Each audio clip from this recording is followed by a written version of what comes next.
Blog Talk Radio. Hello, world. Welcome once again to Tuesday Talk with Key West Lou. I am your host, Louis Patrone. It's been another big week, my friends.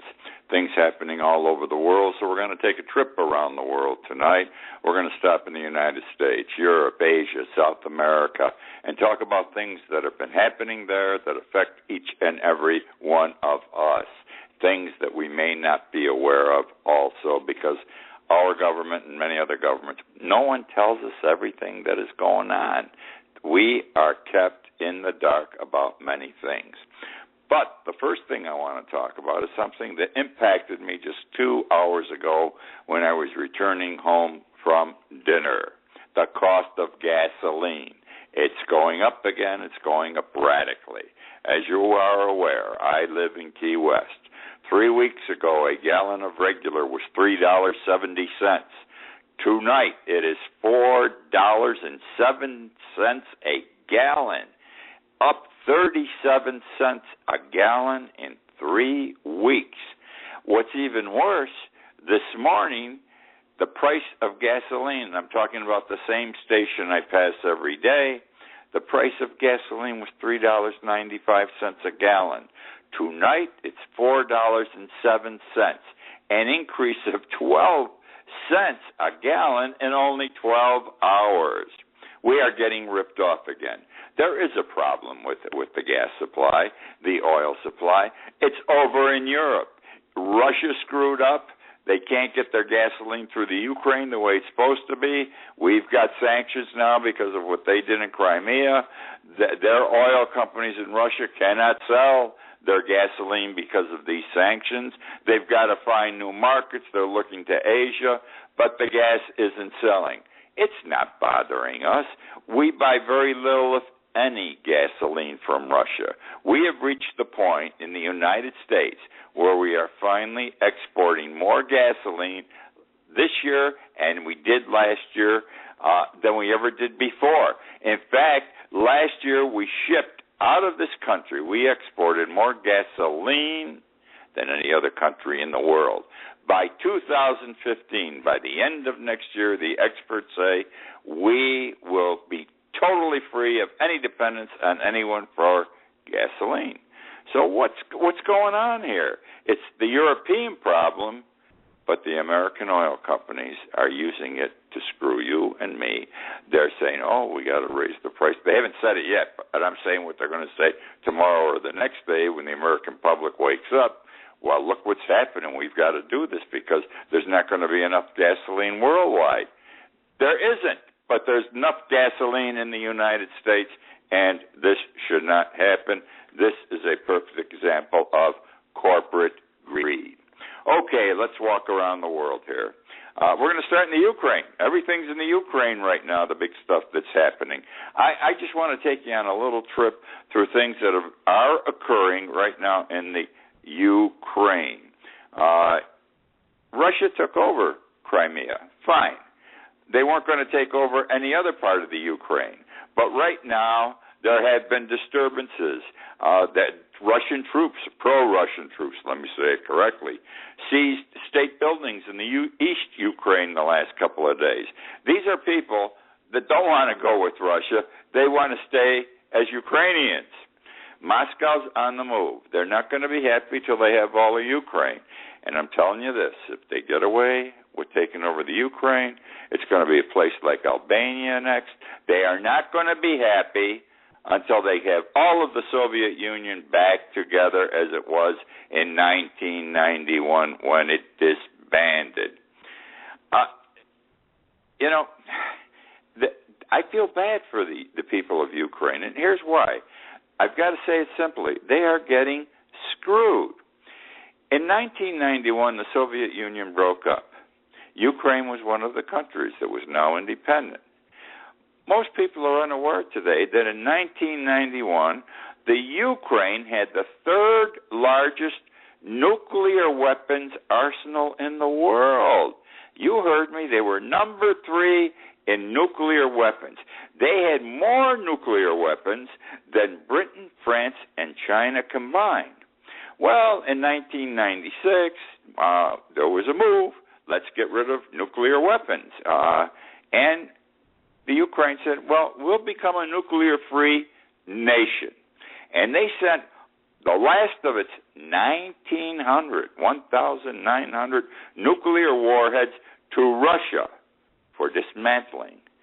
At the same time, they signed a pact, with the United States, Russia, and the United Kingdom. They gave up the third largest number of nuclear warheads in return for a pact called the Budapest Memorandum on Security Assurances, which pledged to respect the territorial integrity of the Ukraine. And what is happening today? One of the signatories, Russia, is not living up to what it said in writing. Only in 1996, what's that, 18 years ago?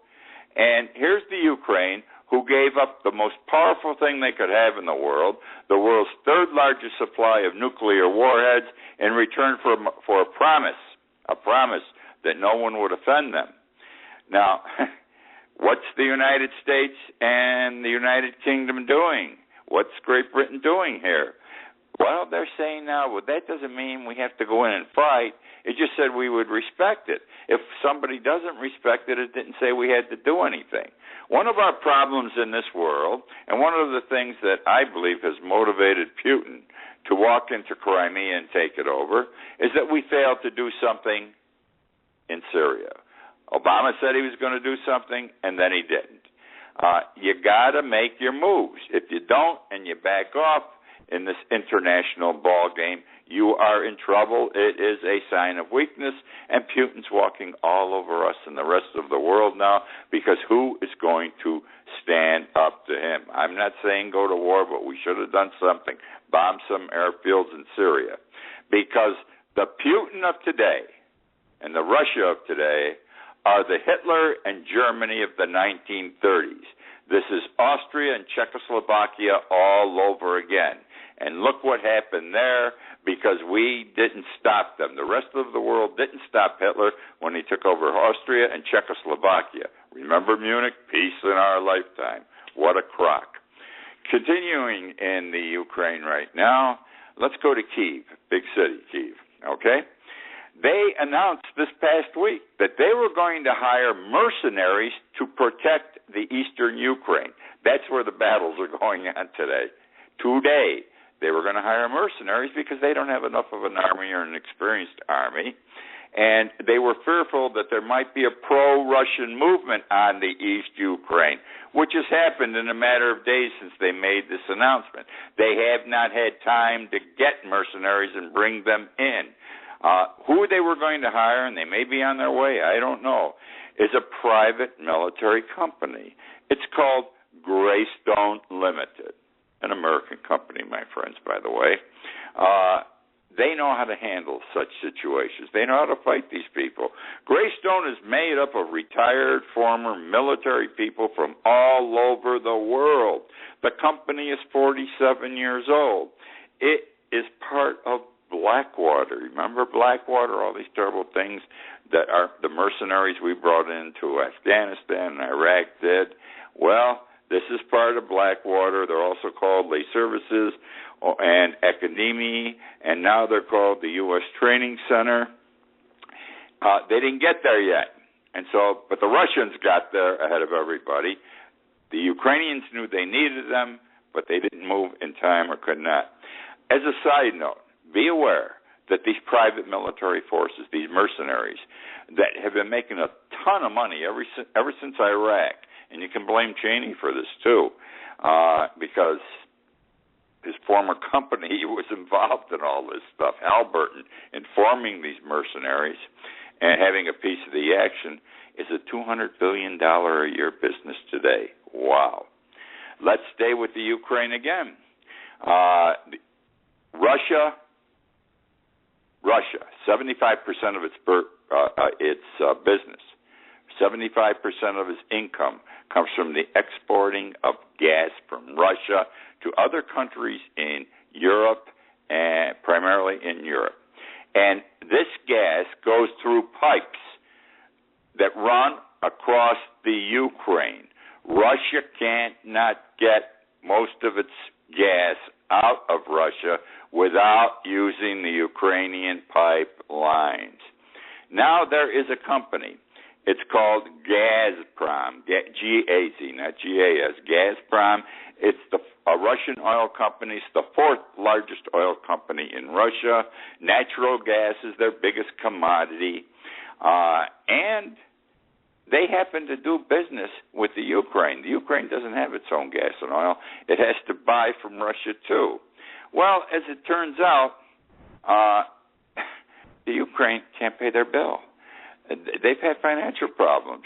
They right now owe something like $2.2 billion for natural gas they bought from the Gazprom oil company, $2.2 billion. And guess what?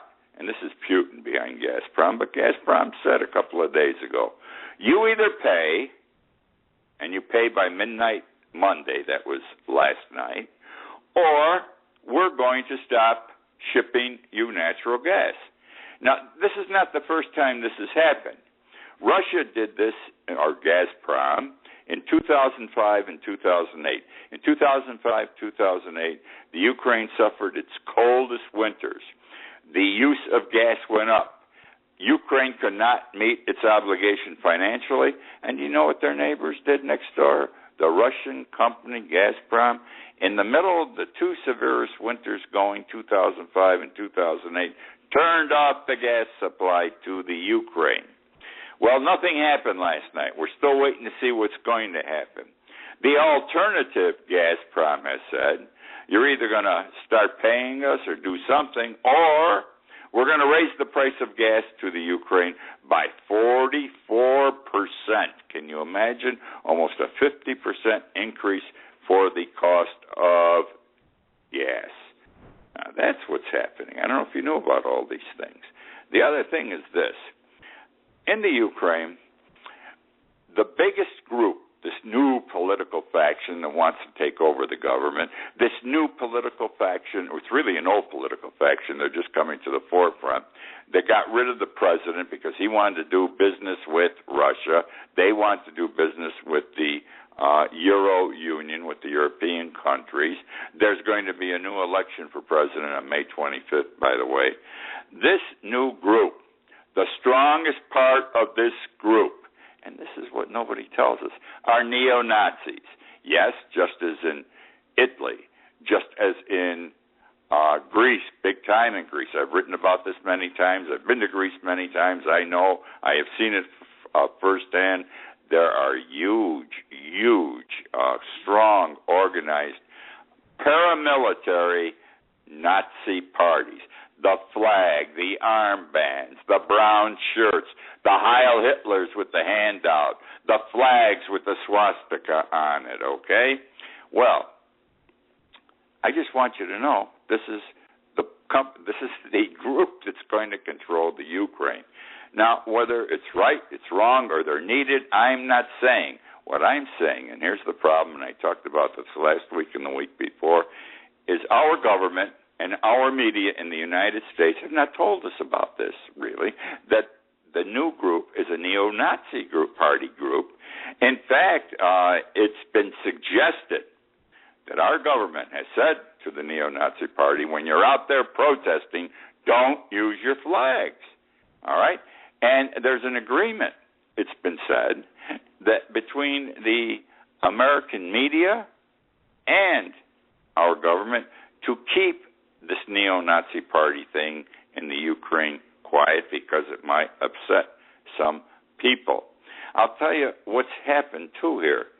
Senator McCain and an assistant secretary of state, I cannot recall her name, she's a woman, I apologize, I can't recall her name, both have had their pictures taken separately in recent weeks with the head of the Nazi party in the Ukraine.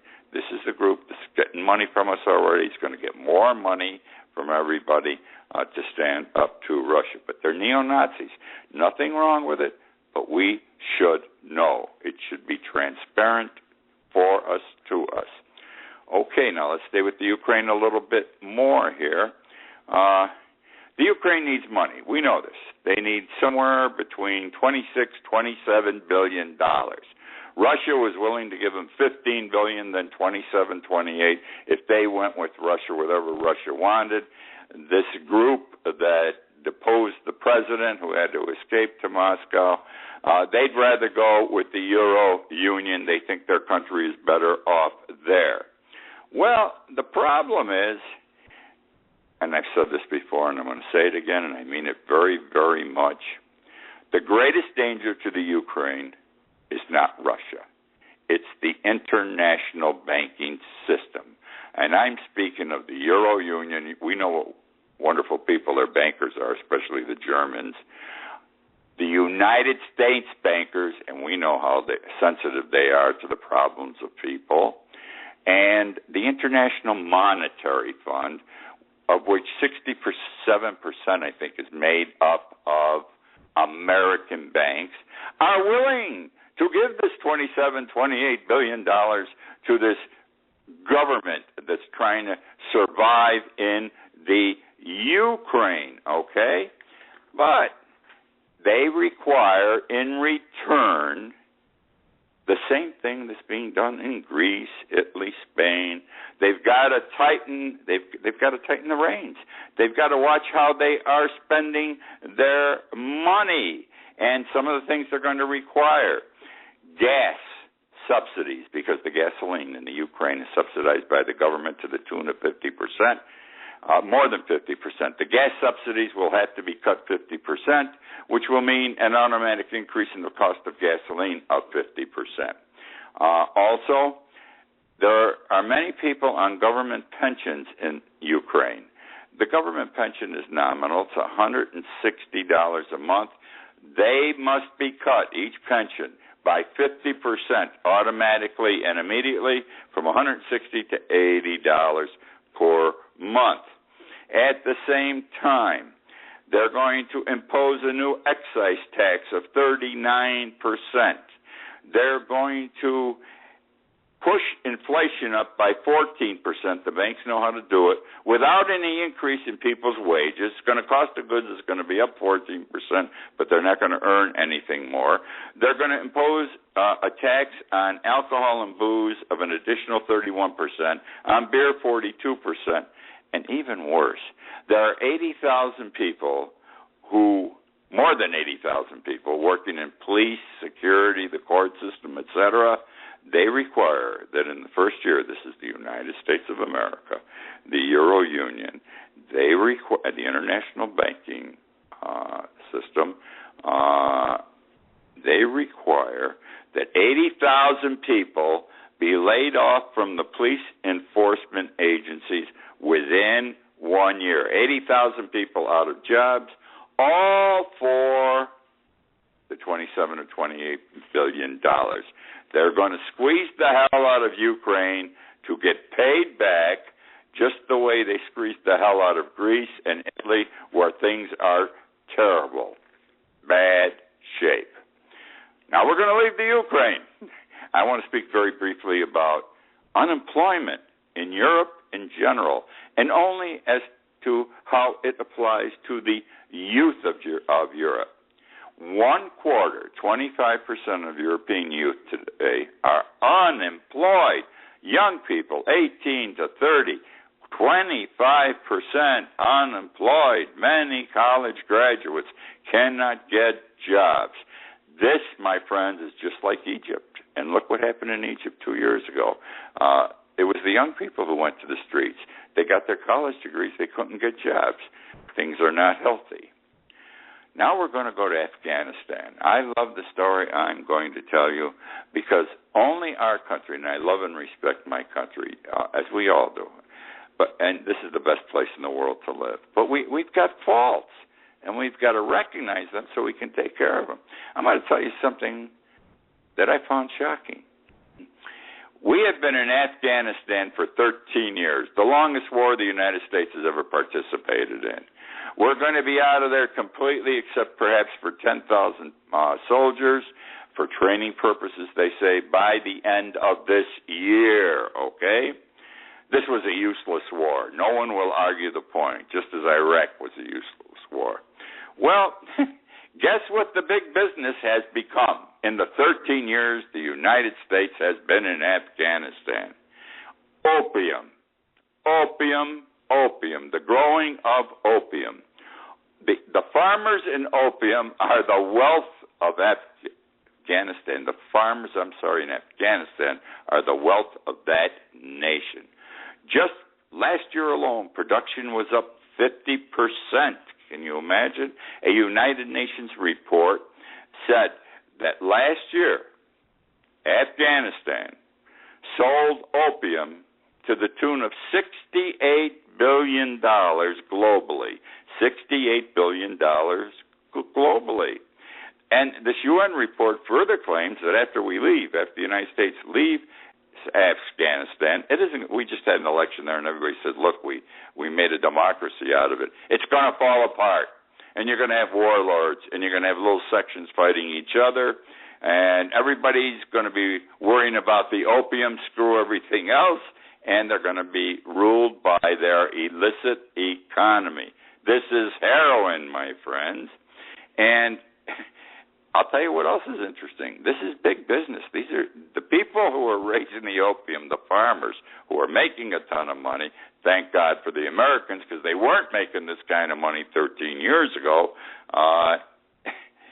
They're growing too much opium. But they're not stupid. They're not putting that opium out on the market because that would decrease the price. There would be too much of a supply, and the price of heroin would go down. So instead, they're storing it in warehouses. They are storing their opium product, their heroin, in warehouses in Afghanistan, and they'll sell it when the time is appropriate. Smart business people. In the 1970s, Afghanistan grew food, okay? Today, they don't grow food. They grow opium. And today, they import $32 million in food every year because they don't grow enough to feed their people because they're too busy making a hell of a lot of money growing opium. Let's go to China. I told you we were going to take a walk around the world tonight. China. This is something I talked about 2 years ago on my TV show. I've written about it. China was on the bubble, I said. You have to understand how the Chinese government works, because they're crazy how they run their country, but they're the biggest country in the world. They got the most people. They wanted to create a middle class. The Chinese realized you must have a middle class, otherwise the government isn't going to stay in power. Everyone's got to sit at the table and eat something. So they built houses. They built office buildings.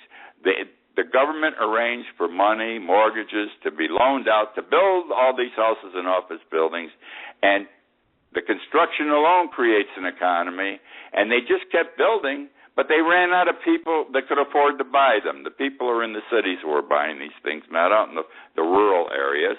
And now they got a lot of empty houses and a lot of empty office buildings that they cannot sell. You have to understand also how the government of China operates with regard to money. They print money. They're worse than the United States. As they need money, they print money. We borrow money from China. They just go to the printing presses to loan it to us, okay? Well, what's happened now, the real estate and banking go together. The banks are going down. Their economy sucks. They are not the Chinese banks are not meeting their bond payments. They need a stimulus. They're not getting one so far. What's happened with regard to the banks in China is being described as a Ponzi scheme. It is said that books of the banks are being corked. We know what that means. And here's what happened. Investors put money into pools. Think of what happened here. That are then used to buy high-risk assets like mortgage debt. Sound familiar? It is claimed, you remember Lehman Brothers was the only major bank that went down in this country, that China's banks are a Lehman Brothers in the making, which brings me now to Iceland. I think Iceland is one of the bravest people I've seen in recent years, and most people aren't aware of what they did. They had the same problems you and I did in this country, where the banks screwed everything up with mortgages, etc. In 2007 and 2008, the government was going to provide a stimulus to the banks, just like as we did in this country, because we were told by our government the banks were too big to fail, and the banks were too big to prosecute. The people of Iceland refused to accept this from their government. They threw their government out. The people formed, without shooting a gun, formed a new government, drew up a new constitution, and they arrested most of the bankers, tried them, and threw them in jail. They're in jail now. We didn't do that. Do you know that no high-ranking banking official in this country has yet gone to jail for all the things they did to the economy of this country with the mortgage fiasco that occurred several years ago? All right. Well, the reason I'm talking about Iceland again today, they just arrested somebody 2 weeks ago again. They arrested about 10 people. And one of them, and they arrested people in London and Iceland. One of them was the board chairman of a huge bank, Iceland Bank, that's now defunct, that screwed up the economy. They finally caught up with him, and at 5:30 in the morning 2 weeks ago at his hotel, they arrested this board chairman, and they've dragged him back to Iceland for trial. At the same time, there must have been a lot of collusion. They arrested the bank's biggest customer and 5 other bank officers. Good for you, Iceland. Okay, let's go to Venezuela now. Isn't this a wonderful trip? We're hitting every place. Hugo Chavez was one of the greatest, if not the greatest, presidents Venezuela ever had. Many of us disliked him at the time. He was a communist. He hated Bush. Remember, in the UN, he smelled sulfur after Bush had spoken, and he was prepared to speak at the podium. Well, Chavez died about 3 years ago of cancer. The new president is Nicolas Maduro.